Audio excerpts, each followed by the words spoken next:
like I said, we don't know exactly what digital assets the federal government has.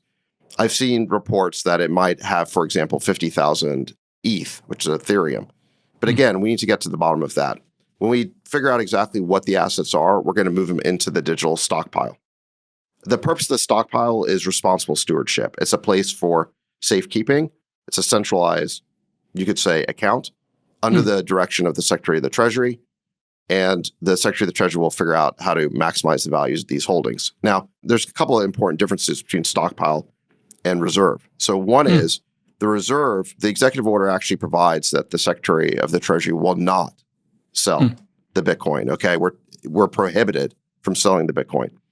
There's no such prohibition with respect to the stockpile. If the Secretary of the Treasury decides that it's in the long-term interest of the U.S. to rebalance the portfolio or change the portfolio, the Secretary has the discretion to do that. The White House and crypto czar, this guy right here, David Sachs, has just confirmed that the US government owns about 50,000 Ethereum, and the government will never sell Bitcoin and crypto that is in the reserve. This interview is extremely important. If you own Bitcoin, Ethereum, XRP, or any cryptocurrency, you need to see this. Bitcoin is most widely accepted as a store of value throughout the world. Yeah. So we do believe it should be treated special. Now, that being said, we're also creating the digital asset stockpile. So all the other digital assets... Explain the difference between these two. So there's a digital asset stockpile. That's the picker. And then on the other side, there's a strategic reserve for Bitcoin, because we do acquire Bitcoin, we, the United States of America. This part is important because there's a big difference between a reserve and a stockpile. So we have the reserve and we have the stockpile. So the reserve is just Bitcoin. The goal is long-term preservation. Think of it as like a digital Fort Knox for digital gold. We want to put the digital gold in there. We want to keep it secure. We never want to sell it. That's the goal of the reserve. And you're right that we've made the mistake in the past of selling this stuff. At one point in time, we had about 400,000 Bitcoin on the federal balance sheet. We sold roughly half of that for something like $360 million total. If we had held all of that, it would be worth, just that the portion we sold would be worth over 17 billion. So we made this mistake of prematurely selling Bitcoin when we should have held it. We don't want to make that mistake with regard to the rest of it. We think there's around 200,000 coins left on the federal balance sheet, but the truth is that nobody knows because we've never done a proper audit. So part of what this executive order provides is that we're going to do for the first time a government-wide accounting of the digital assets that we actually have.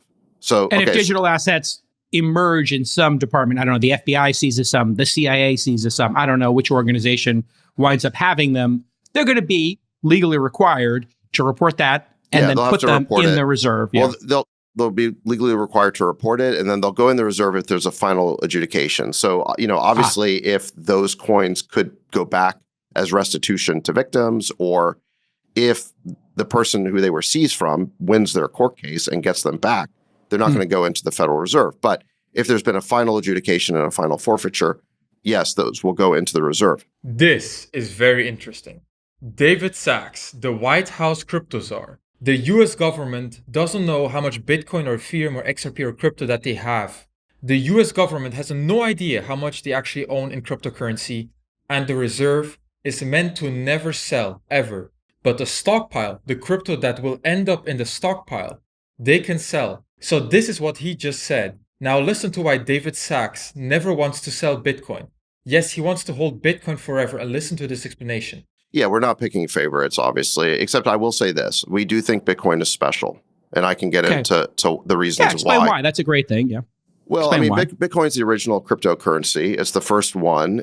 It's the only one that doesn't have an issuer, right? It's very decentralized. It's, in crypto, they call this the Immaculate Conception. We don't really know how it got here. We don't know who Satoshi is. It's almost mystical, you would say. Yes. It's the most valuable one. It has a $2 trillion market cap, and it's the most secure. It's never been hacked, right? So we're now, over 15 years into this journey, and there's been a lot of people who've been skeptical along the way, and there's been a lot of ups and downs, but here it is. I remember back in 2011, I think it's the first time I bought a Bitcoin.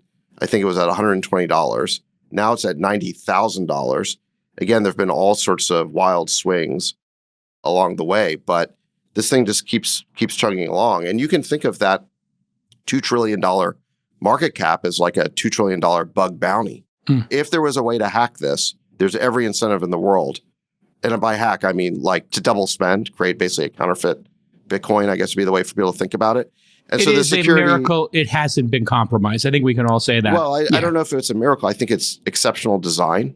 Sure. And so I think what you could say is that it's been tested in a very robust way, and there's been every incentive to basically break the encryption, and it continues to chug along. And so I think the price has gone up as the protocol has gotten more acceptance. Bitcoin is special, and we should never sell Bitcoin, according to David Sachs. That's literally what he just said. And now I'm going to show you another video of David Sachs right here, speaking about the Ripple lawsuit, and he said how Ripple XRP won. Listen to this. This is too complicated. The bottom line is that the headline is... Well, I just want to make sure the audience gets it, yeah. Look, the headline is, I'm reading the tweet, Ripple sales of XRP do not constitute offer of investment contracts, according to Judge. They won. This is a huge vindication for them. And the XRP is ripping 35%. This is David Sachs, the AI and crypto czar of the US White House, literally speaking about how Ripple XRP won. And also David Sachs, right here, as you can tell, he tweeted on X, he posted on X, big ruling for cryptocurrency and XRP. And this was in response to a post by Cameron Winklevoss, posting about how the XRP is not a security. XRP won the lawsuit, and basically David Sachs said this is big for cryptocurrency. So he has his eye on Ripple and XRP, and now he wants to make America, the United States, the crypto capital of the world, and him and President Trump want to make America great again in crypto. And Bitcoin, Ethereum, and XRP are the leading cryptocurrencies in the world right now, and the White House are looking at them to add them to their strategic reserve and the stockpile. Again, there is a big difference between the reserve and the stockpile. All of these cryptocurrencies will be in one or the other, and it will be interesting to see how they shape out. But David Sachs, the White House crypto czar, is bullish on XRP, Bitcoin, and Ethereum. And we will make crypto great again. Tap the like button real quick, join us, subscribe, because I will keep you all updated every single day. And I love you all. I will see you very soon. Until the next time, Wynand Crypto out.